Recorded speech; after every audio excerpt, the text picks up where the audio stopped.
छतरपुर सिडकुल के ट्रेड यूनियनों के द्वारा मनाया जा रहा है।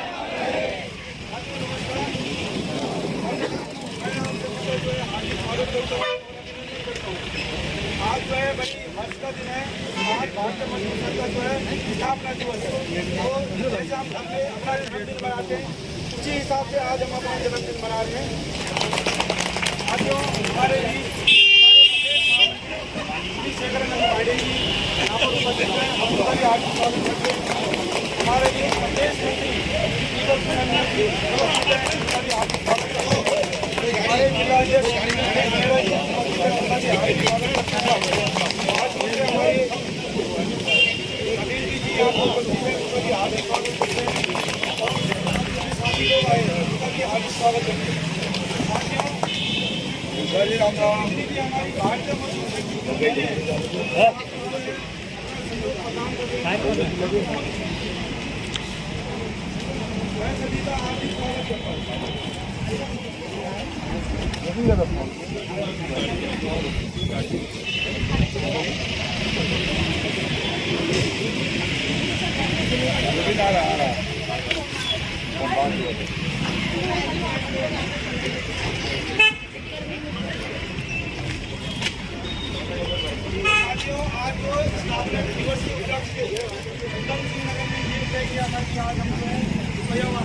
को थोड़ा बीएमएस के बारे में थोड़ा समझाएंगे।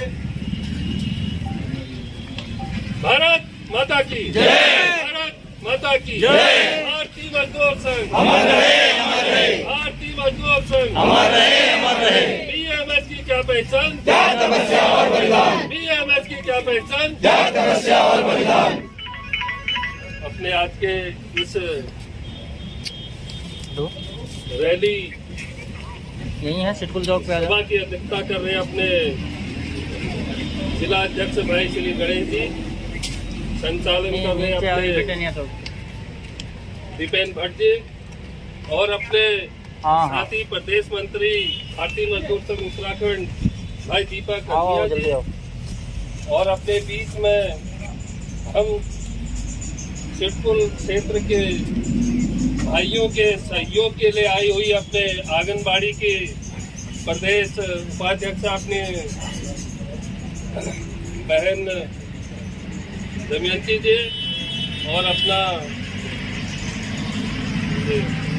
हेमा दमयंती जी और अपना इनका 15 अगस्त 1947 को जब देश आज़ाद हुआ उस समय जो यहाँ पर ट्रेड यूनियन है और जो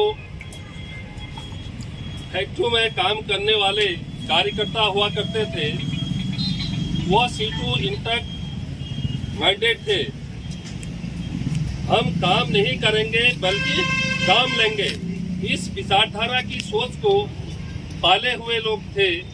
तो अपने जो राष्ट्रीय स्वयंसेवक संघ है उस पर बैठे हुए बुद्धिजीवियों ने निर्णय लिया कि हमें अपनी राष्ट्रीय विचारधारा की यूनियन चलाने वाले कार्यकर्ता हों और यूनियनें हों जो ये कहें कि राष्ट्र हित, उद्योग हित और श्रमिक हित, राष्ट्र हित भी होना है, उद्योगों का हित भी होना है और श्रमिकों का हित भी होना है।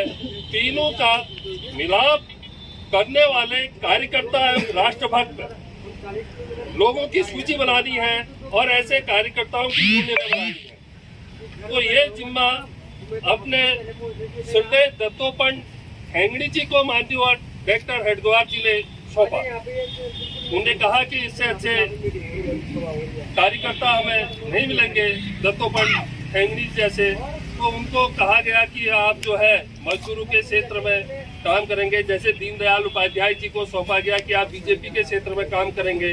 ऐसे अनेक समर्पित कार्यकर्ताओं को सूची जो बनी हुई थी उनमें से माननीय दत्तोपंत ठेंगड़ी जी को अपने श्रमिक क्षेत्र में कार्य करने का जिम्मा दिया गया।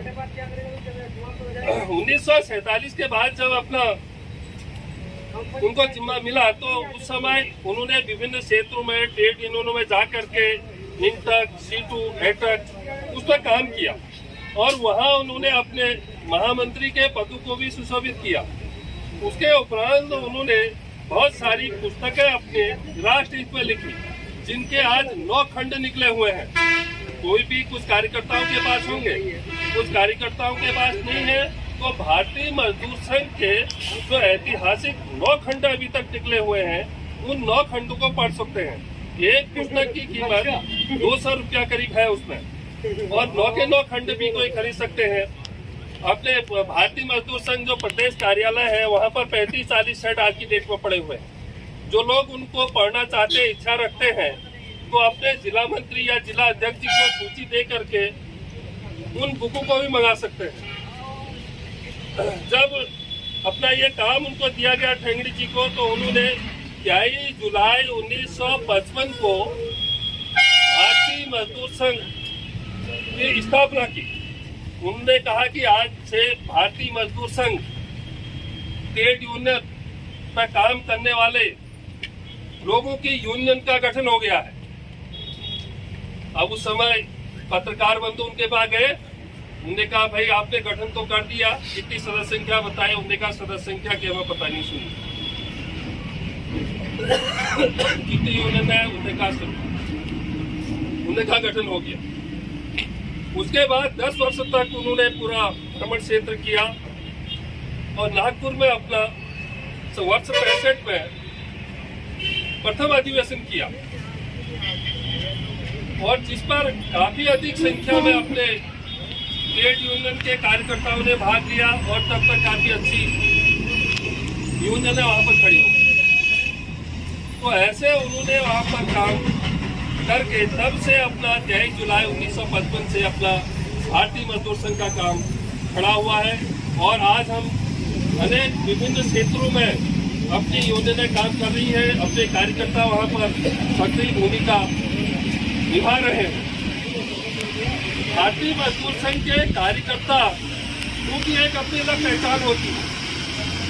जो कार्यकर्ता जिस क्षेत्र में जाते हैं, तो बहुत से कार्यकर्ता भाई अभी यहाँ हमारे बीच में होंगे, जब जा रहे होंगे तो उनसे कहा जाता होगा कि आप बीएमएस के तो नहीं है, आप संघ से जुड़े हुए तो नहीं है। ऐसे बहुतों को इन्हें सुना होगा, बहुतों को ऐसे प्रश्न लोग बात दागते हैं आज अपने कार्यकर्ताओं से। वो कहते हैं गर्व से हाँ हम हैं। उनकी पहचान अलग होती है। वो उनकी अपनी पहचान कैसे देते हैं? जैसे हम ट्रेन में सफर कर रहे होते हैं, तो बहुत से लोग अपनी बहनों के लिए सीटें नहीं छोड़ते हैं, तो अपने कार्यकर्ता कहते हैं बहन जी आप बैठ जाइए, हम इधर बैठ जाए। एक अलग पहचान देते हैं। ऐसे उद्योगों के क्षेत्र में हम पहले अपना श्रम बेचते हैं, श्रम बेचने के बाद कहते हैं कि हमारी मजदूरी मिलनी चाहिए। कभी भी हम ये नहीं कहते कि हम काम पर नहीं आए तो आप हमें उसके दाम दीजिए। इस प्रकार का संघर्ष हम नहीं करते हैं। हमारे कार्यकर्ता कभी भी बिना काम का वेतन नहीं मांगते। किसी भी उद्योग में यदि हम ड्यूटी नहीं जाते हैं, महीने 2 महीने तक हम फला उससे संबंध है, फला यूनियन को चलाते हैं, इस यूनियन के अध्यक्ष मंत्री हैं और आपको हमें वेतन देना ही पड़ेगा, ऐसे विचारधारा हमारे संगठन के कार्यकर्ताओं की नहीं रहती। जबकि अन्य संगठनों की विचारधारा रहती है। वो कहते हैं कि हम इस संगठन के पदाधिकारी हैं, हमें ये लाभ मिलना चाहिए, हम अपने संगठन के कार्य से इधर जा रहे हैं उधर जा रहे हैं, और उसका वेतन लेने का प्रयास करते हैं, संघर्ष करते हैं, मैनेजमेंट के साथ मिलकर के ब्लैकमेलिंग करते हैं।